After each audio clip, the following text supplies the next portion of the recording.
जो वेद तर्क चतुरागमयो शास्त्रा षड्दर्शनादिवसिता न करे परात्मा तो कीर्विमीमति लवाल्प विवेकांशे वर्णीन सर्व विषया कुलकर्म सत्तो वंशी विभूषित करान् नवनीर्दाभात् पीताम्बराधर्मबिम्ब फलादरोष्टात् पूर्णेन्दु सुंदर मुखादरविंद नेत्रात् कृष्णात् परम किमपि तत्त्वं न जाने। श्री गोपाल कृष्ण महाराज की जय।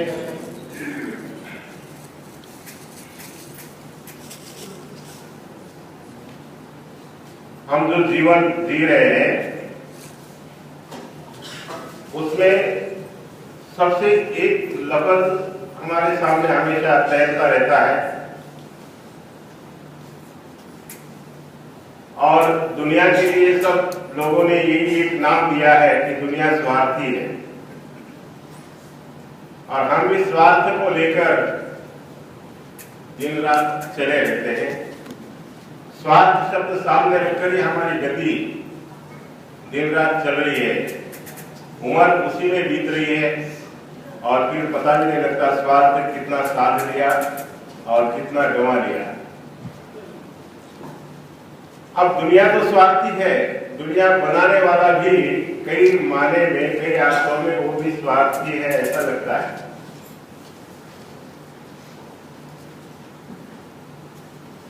परंतु उसका स्वार्थ और हमारा स्वार्थ थोड़ा सा भिन्नता है।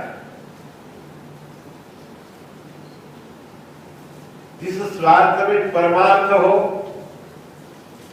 वो स्वार्थ नहीं रहता ऐसा कहा जाता है, परंतु मूल अर्थ में तो कहीं ना कहीं स्वार्थ दिखाई देता है।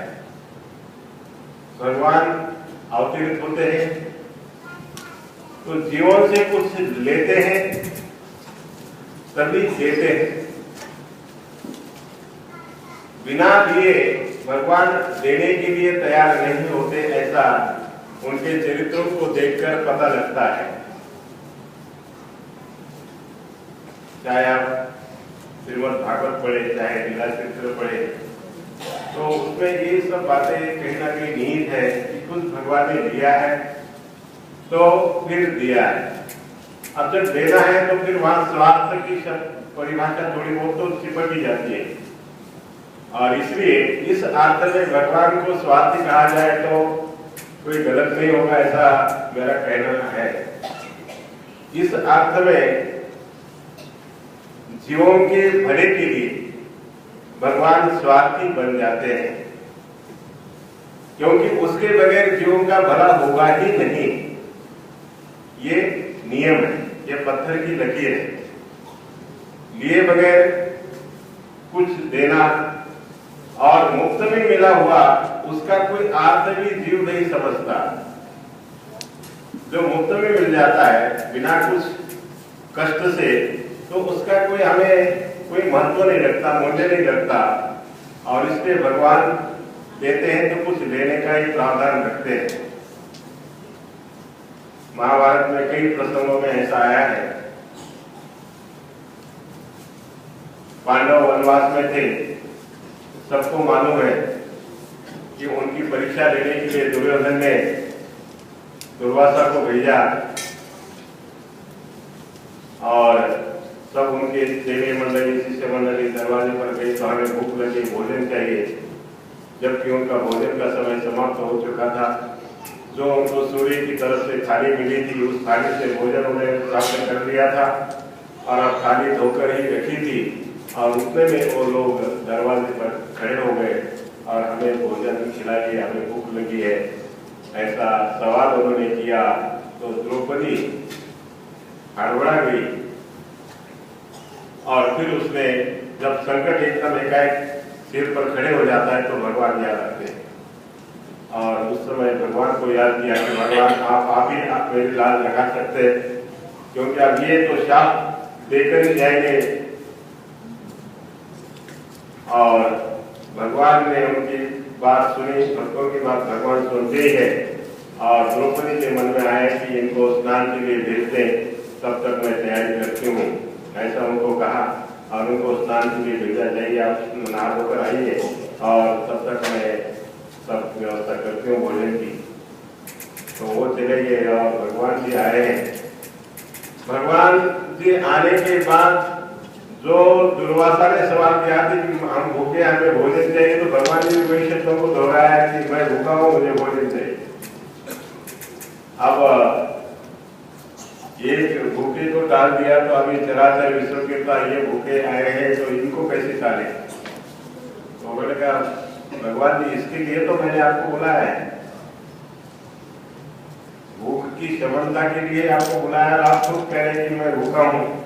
तो भगवान ने कहा भूखा तो हूँ नहीं, मुझे कुछ चाहिए, जल्दी लाओ। तो कहने कि थाल तो कुछ हमने धोकर ही रख दिया, तो कुछ है नहीं। तो भगवान ने खुद जाकर वो थाल उठा लिया और कहा जाता है, श्रीमद् भागवत ये कहता है कि थाल के किनारे पर एक सब्जी का पत्ता चिपका हुआ था और पत्ता भगवान ने अपने श्रीकर से अपने श्रीमुख में डाल दिया और उतने से ही वो सारे जो दुर्वासा अपने शिष्य मंडली के साथ जो नदी पर गए थे नहाने के लिए, तो वहीं जैसे पानी के बाहर आ गए तो एक से एक डकार देने लगे कि जैसे आपने कुछ भोजन की सही नहीं, बुलाने के लिए भेजा, चलो आओ भोजन तैयार है आप आइए। तो कभी भोजन की इच्छा ही नहीं, आप क्या भोजन करें? तो ऐसा ये भगवान का चरित्र हमारे सामने आ जाता है कि एक पत्ता क्यों न हो, छोटा सा कल भगवान ने स्वीकार कर लिया और कितने नजारे कितने लोगों का एक तृप्त कर दिया, परंतु लिया जरूर है, तब दिया है। तो ये चरित्र हमें बतलाता है कि भगवान कुछ लेना चाहते हैं तब जाकर आपकी सार्थकता हो जाती है, कर्म सिद्ध बन जाता है, वरना कर्म सिद्ध नहीं होता, पूरा नहीं बनता। इस रूप में उसकी सिद्धता के लिए ही भगवान माखन चोर बने, लोगों के घर से बिना पूछे बिना आमंत्रित किए उनके माखन को भगवान ले रहे हैं। तो ये जबरदस्ती अधिकार को संपन्न करने का कार्य ही भगवान कर रहे हैं, क्योंकि जो संसार में स्वार्थ से भरा हुआ है, देना नहीं चाहता एकाएक, परंतु कुछ अधिकार उनकी झोली में ऐसे थे कि जबरदस्ती उनके अधिकार बनाने की चेष्टा को वो विश्वकर्ता बना गए थे। तब ये भी बड़ा सौभाग्य का समय उनके जीवन में आया होगा कि हम देना नहीं चाह रहे और भगवान लेना चाह रहे हैं। चुरा के भी क्यों न हो, भगवान ले रहे हैं और इसलिए उनके अनेकों नामों में माखन चोर ये नाम भी समाविष्ट हो गया। हमारे लिए वो चोर बन गए, हमारे अधिकारों को बनाने के लिए, कुछ लेने के लिए वो चोर का टाइटल भी उन्होंने स्वीकार कर लिया है।